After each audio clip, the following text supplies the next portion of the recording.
படிக்காதவன் எல்லாம் பள்ளியை மறந்து எந்திர வாழ்வில் தொலைந்து விட்டான். படிக்காதவன் தான் பள்ளியை பார்த்து ஏக்கத்தோடு தவிக்கின்றான்.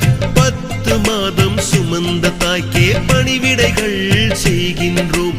10 வருடம் சுமந்த பள்ளிக்கு என்ன செய்ய நினைக்கின்றோம்?